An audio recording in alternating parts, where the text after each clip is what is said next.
But pilot ಹೇಳಿದ ತಕ್ಷಣ ನೀವು ಲ್ಯಾಂಡ್ ಮಾಡೋಕ್ಕಾಗಲ್ಲ.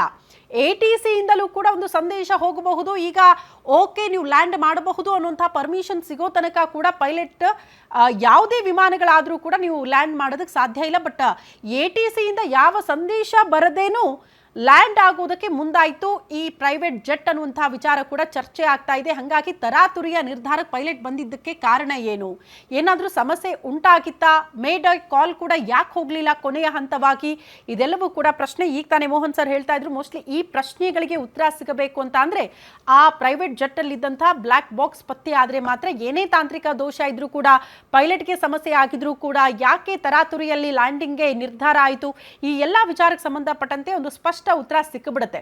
ತನಿಖೆ ಆದರೂ ಕೂಡ ಆ ತನಿಖೆಯಲ್ಲಿ ಸ್ಪಷ್ಟ ಉತ್ತರ ಸಿಗಬೇಕಾಗಿರೋದು ಕೂಡ ಬ್ಲ್ಯಾಕ್ ಬಾಕ್ಸ್ನಲ್ಲಿ ಪತ್ತೆ ಆಗುವಂಥ ಅಂಶಗಳು.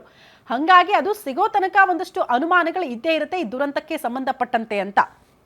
ಅದ್ರ ಜೊತೆಗೆ ಈಗ ತಾನೇ ಪ್ರಶ್ನೆ ಬಂದಿದ್ದು ಹವಾಮಾನ ವೈಪರೀತ್ಯ, ಗೊತ್ತಿಲ್ಲಪ್ಪ ಅದ್ರ ಬಗ್ಗೆ ಒಂದಷ್ಟು ಇಂಟಿಮೇಷನ್ ಇದ್ದೇ ಇರುತ್ತೆ. ಎಷ್ಟೋ ಕಡೆ ಫ್ಲೈಟ್ ಡಿಲೇ ಆಗ್ತಾ ಇದೆ, ಸ್ವಲ್ಪ ತಡ ಆಗುತ್ತೆ ಅನ್ನೋದಕ್ಕೆ ಕಾರಣ ಹವಾಮಾನ ವೈಪರೀತ್ಯ, ಮಂಜು ಕವಿದ ವಾತಾವರಣ. ಹಾಗಾಗಿ ಫ್ಲೈಟ್ ಡಿಲೇ ಆಗ್ತಾ ಇದೆ ಅನ್ನುವಂಥ ಸುದ್ದಿಗಳನ್ನು ಕೇಳ್ತಾ ಇದ್ವಿ. ಅಂಥದ್ರಲ್ಲಿ VIP ಪ್ರಯಾಣ ಮಾಡುವಂತಹ ಜಾಗ, ಸೊ ಅಲ್ಲಿ ಹವಾಮಾನ ವೈಪರೀತ್ಯ ಇರುವಂಥ ಮೊದಲ ಸಂದೇಶಗಳು ಯಾಕೆ ತಲುಪಲಿಲ್ಲ ಈ ವಿಚಾರದಲ್ಲಿ ಅನ್ನೋದು ಕೂಡ ಪ್ರಶ್ನೆ ಇದೆ.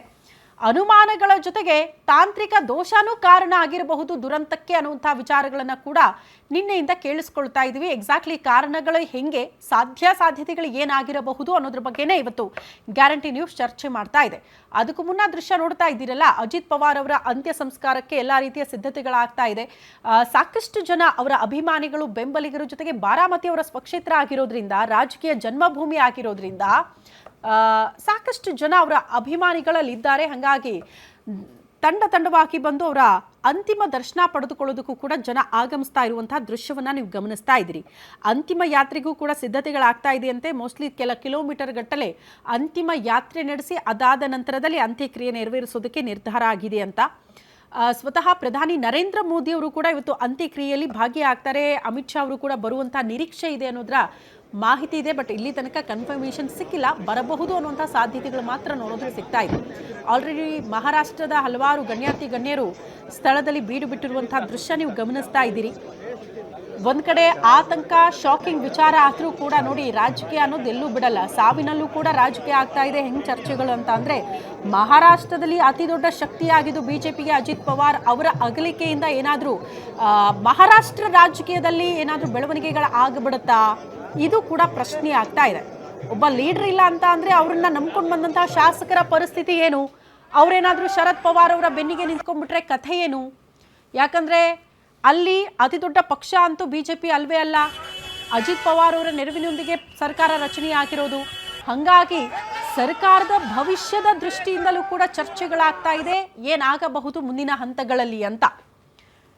ಅಜಿತ್ ಪವಾರ್ ಅವರ ಚಿಕ್ಕಪ್ಪ ಶರದ್ ಪವಾರ್ ಮತ್ತೇನಾದರೂ ಆಕ್ಟಿವ್ ಆಗ್ಬಿಡ್ತಾರಾ, ಮತ್ತೇನಾದರೂ ಗೇಮ್ ಪ್ಲಾನ್ಗಳು ಶುರು ಆಗ್ಬಿಡುತ್ತಾ, ಇರುವಂಥ ಶಾಸಕರನ್ನ ತಮ್ಮತ್ತ ಎಳೆಯುವಂಥ ಪ್ರಯತ್ನಗಳಾಗ್ಬಿಡುತ್ತಾ, ಅಲ್ಲಿಗೆ ಒಗ್ಗಟ್ಟಾಗ್ಬಿಡುತ್ತಾ ಈ NCP ಪಕ್ಷ, ಇದೆಲ್ಲವೂ ಕೂಡ ಪ್ರಶ್ನೆ ಇದೆ. ಹಾಗಾಗಿ ಸಾವಿನಲ್ಲೂ ಕೂಡ ರಾಜಕೀಯದ ವಿಚಾರಗಳು ಚರ್ಚೆ ಆಗ್ತಾ ಇದೆಯಂತ.